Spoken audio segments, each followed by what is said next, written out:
Hi friends, today I'm going to recap a 2013 crime and thriller film titled Prisoners. Spoiler warning, watch out and take care. Keller Dover is a Pennsylvania-based remodeler and repairman. He, his wife Grace, son Ralph, and daughter Anna, together with his friends Franklin and Nancy Birch and their daughters Eliza and Joy, celebrate Thanksgiving with them.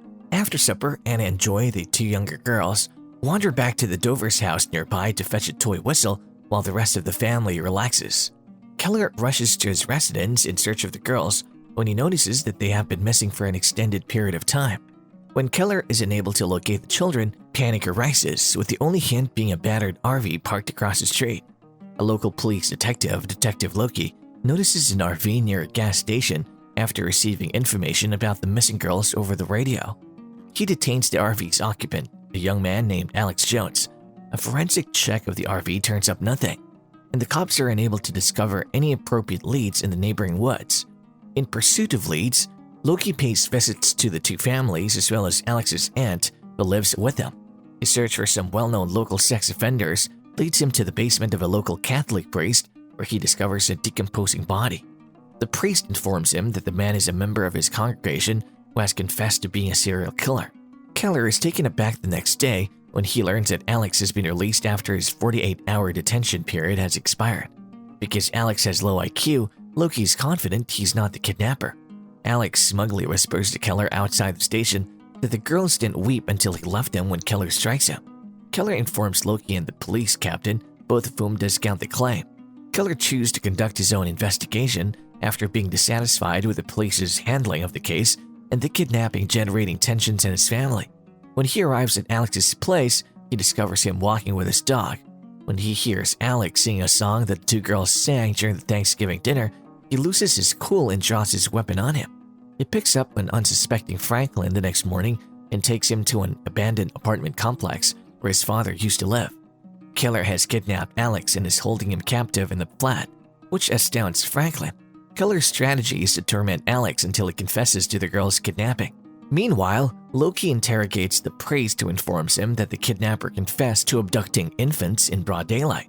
The priest only knows that the kidnapper had a family. As Alex refuses to confess, Keller's plan fails. While the neighborhood holds a candlelit vigil in honor of the missing girls, he and Franklin return home. Loki, who's present at the vigil, becomes suspicious of a guy who's seen leaving a teddy bear at the scene and pursues him through the darkness. Before Loki can apprehend him, he flees into the woods. Keller has a suspicion that Alex and the other men are in cahoots.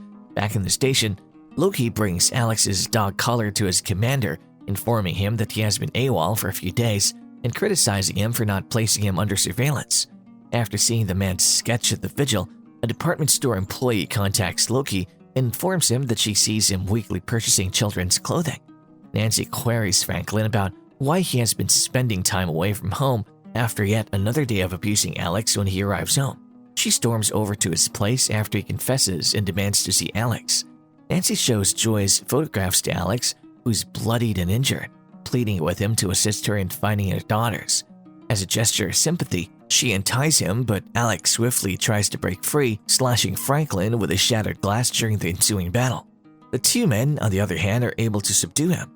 Keller builds a temporary chamber to confine Alex in because he believes he will no longer be able to torment him without murdering him.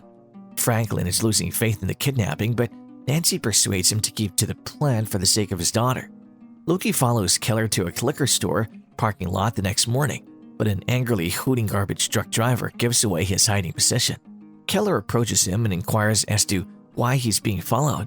If he's the one who has taken Alex, Loki tells him that he might not be able to see his daughter.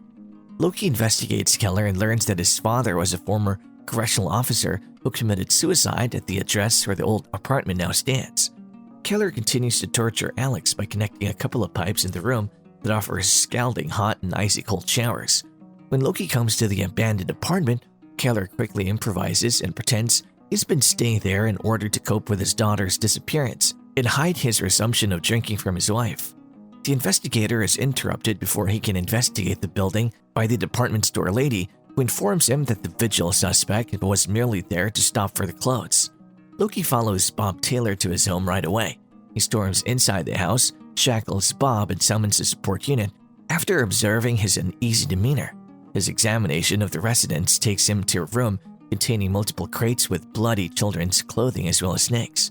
Loki summons Keller and Burgess to help him identify clothing found during the search, which they recognize as belonging to their lost daughters.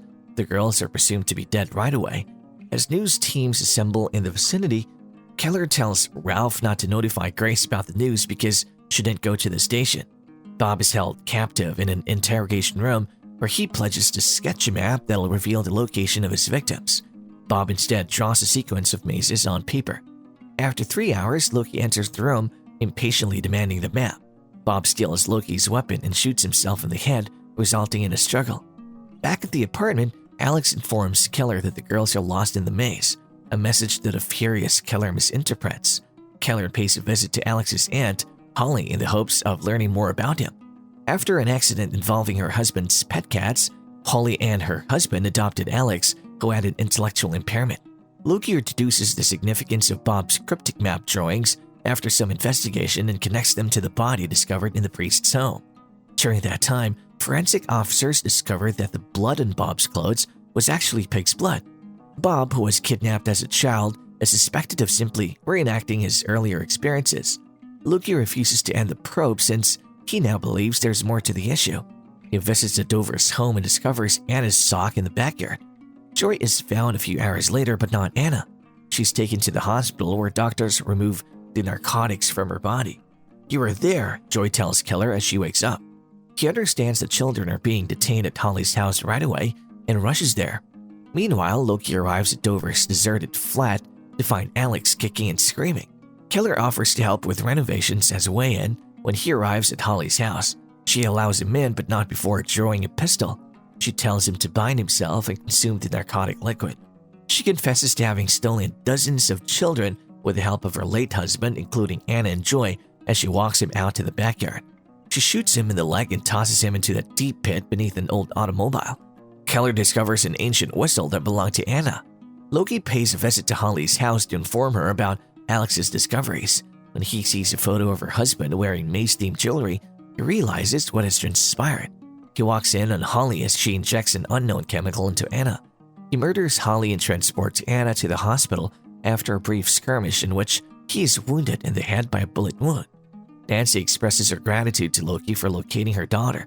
Anna says that she and Joy found the whistle before they were kidnapped, but she dismisses the claim as trauma. Loki hears a faint whistling sound coming from the backyard a few days later, while forensics officers dig around Holly's house, hinting that Keller is still alive underground. Denis Villeneuve, a Canadian director, is best known for his 2010 film Incendies, a mysterious and involved tale that I thought worked as a kind of prose poem about memory and identity, as well as how violence and bloodshed are the creators or parents of a traumatized future. But I question its straightforward believability as drama. Prisoners, Villeneuve's debut English-language film, are a long, gruesome, and at times compelling forensic crime drama. Hugh Jackman plays a man whose young daughter has been abducted. Jake Gyllenhaal plays the detective assigned to the investigation, and Paul Dano plays the troubled character who has the key to the entire situation. There are numerous suspects in this film, as well as multiple plot lines and spinning plates. Everything comes together in the end, sort of. Prisoners are as complicated and convoluted as any airport bestseller, but it's an original script by TV writer-producer Aaron Guzikowski rather than an adaptation. With the several meanings in the title, it clearly wants to be more than pulp. There are horrific moments that remind me of Jonathan Demm's The Silence of the Lambs in 1991 or George Slizer's The Vanishing in 1998. The picture hints at agonizing questions of guilt, crime, and punishment. The haggard and bearded Jackman on the poster has a Dostoevskian aspect, which rarely does not come across in the film. Perhaps most intriguingly, Villeneuve and Guzikowski appear to be concocting parallels for the War on Terror, certain fears hidden in the American psyche about what happens when interrogation is strengthened. We hope you enjoyed our video from today. If you enjoyed this video, please hit the like button and subscribe to our channel to receive notifications of new and interesting videos.